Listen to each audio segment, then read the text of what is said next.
So my name is Angela Hildyard. I'm a professor of higher education at OISE, and I'm the Vice President, Human Resources and Equity at the University of Toronto. I'm grandmother to Sophie, Ben, Asher, and Addie. I'm an avid gardener. I love anything to do with Disney World, and I love rock concerts, and the louder the music, the better.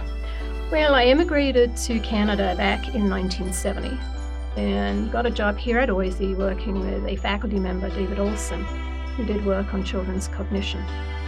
And after a couple of years of working with him, I got fed up with him getting his name first on all the papers. So I decided that I should do a PhD myself. So I did, with David.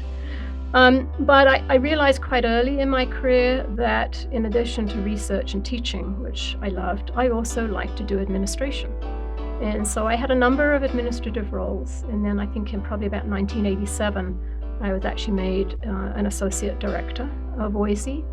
And then in 1994, I led the negotiations that brought OISE into the University of Toronto. And then in 96, or at least for the last 18 months, I think that OISE was a standalone institution, I was the director of OISE. There were difficult times for OISE, difficult times for everybody here, but that was a major piece of what I did.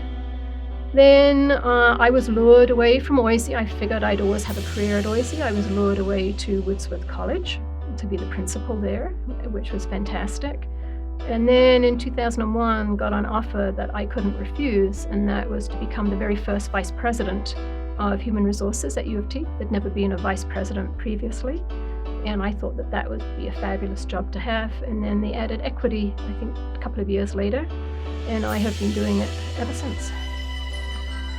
Well, actually, I'm going to say that I think one of my greatest accomplishments is that I've survived being a senior academic administrator within OISE and the University of Toronto with no breaks and no leaves for 28 years.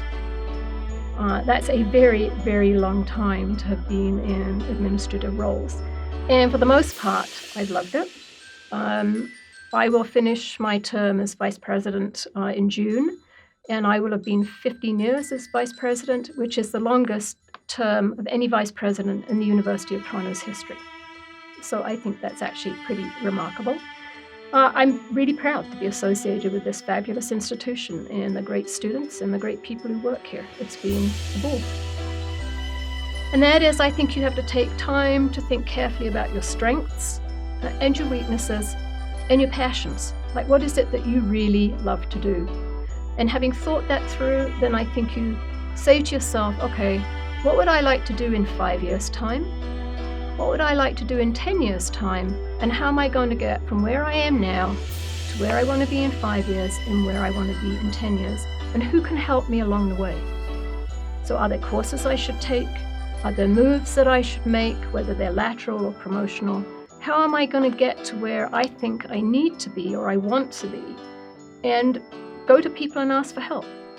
A lot of people come to me. I never tell them what to do. I ask them questions.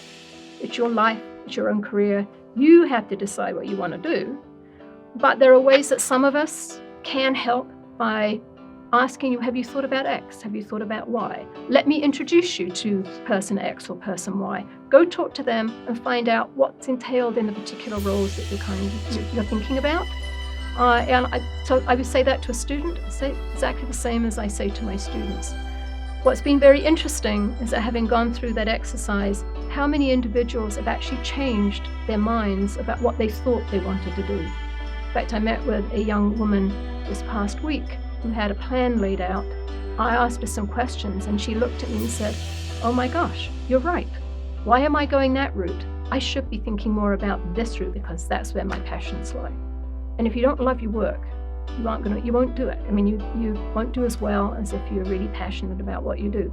So that's the advice I give. And anyone listening, they can feel free to contact me.